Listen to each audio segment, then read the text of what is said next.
bonjour Franck, chers amis, bonjour. Aujourd'hui, retour sur le mythe, le vampire Dracula est de retour. Nous sommes dans les années 70. Le film s'appelle Les cicatrices de Dracula et le réalisateur a déjà fait parler de lui. Oui, c'est Roy Ward Baker. Alors un réalisateur intéressant, peu connu, qui a une carrière éclectique. C'est-à-dire que c'est pas un cinéaste qui a fait que du fantastique. Il s'est fait connaître dans les années 50 avec l'un des premiers rôles majeurs de Marilyn Monroe, Troublez-moi ce soir, avec Richard Widmark, où elle interprète une femme déséquilibrée, assez originale. Il a fait une version très honnête de la catastrophe du Titanic, qui s'appelle Atlantique latitude 41, avec pas mal d'acteurs anglais connus, Kenneth Moore notamment, et Sean Connery dans un petit rôle, il était débutant. Il a fait ce qui reste, à mon avis, et de l'avis de beaucoup, son meilleur film, Le Cavalier Noir, The Singer, Not the Song, le chanteur, pas la chanson, qui est une œuvre extrêmement ambiguë, des rapports très complexes entre un bandit, joué par Dirk Bogarde, et un prêtre, des rapports frisant l'homosexualité. Dirk Bogarde ayant été homosexuel. Ouais, Avec Mylène de Mongeau également, qui n'est pas homosexuelle. On sait pas. Ouais. Non, pas dans le film. Ah, d'accord. Pas dans le film.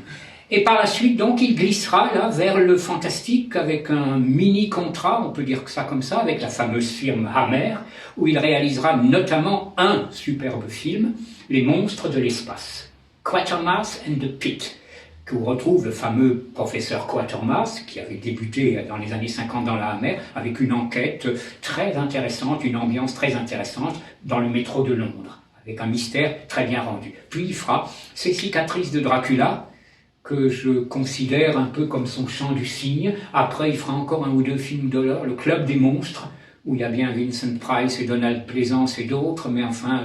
Ouais, fait très parodique sur... Oh là, oui. Moi, personnellement, l'horreur et la parodie, Ouais. peut-être Mel Brooks, Frankenstein Jr. et encore. Et encore. Et encore. Donc voilà, Les cicatrices de Dracula, 1970, on est aussi sur le déclin de la Hammer, il faut le dire. Bon, bah, tu as annoncé la couleur, voilà. Ouais, oui. Allez, on remballe. Non, Non, il a quand même des qualités. Oui, oui. Voilà, pas le chant du cygne, le déclin, tout ça. Oui.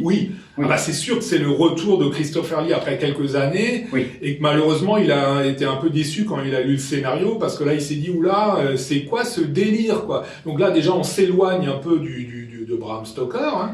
Et l'histoire... Alors déjà, c'est l'histoire d'un coureur de jupons. Alors au début du film, on le voit en train de sortir à toute vitesse de la maison du maire. Il vient de se taper la fille du maire, donc il est poursuivi par les policiers municipaux de l'époque. Hein, c'est en costume, quoi. Il va dans un anniversaire, il drague un peu la nana qui a l'anniversaire. Et qu'est-ce qu'il fait? Il voit arriver les policiers municipaux. Il y a une fenêtre qui est ouverte. Il saute de la fenêtre.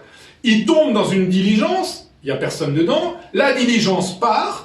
La diligence passe une frontière, les gardes frontières lui tirent dessus, la diligence continue et elle s'arrête où?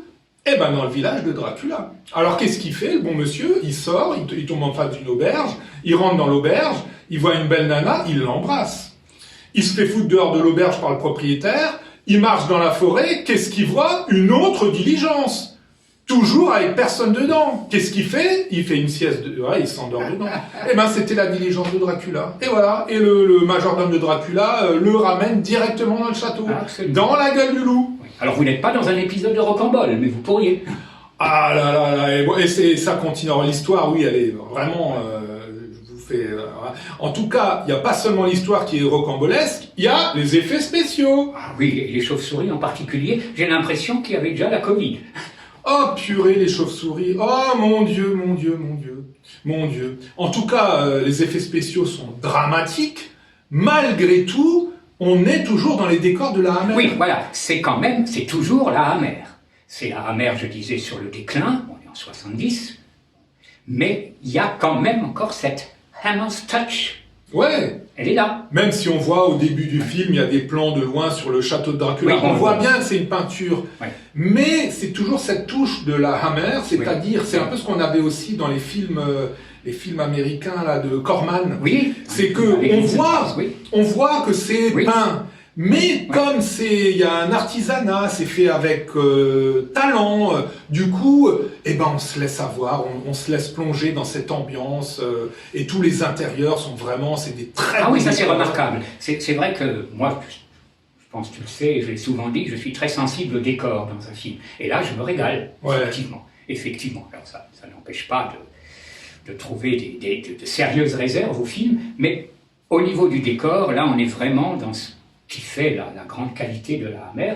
Christopher Lee est encore crédible. Hein. Ouais, il est crédible. Il en avait un peu marre de Dracula. Il ne faut pas oublier qu'il l'a interprété je ne sais pas combien de fois, il a même joué chez Jésus Franco, dans Les Nuits de Dracula, que certains prétendent être la plus fidèle des adaptations de Bram Stoker, pourquoi pas.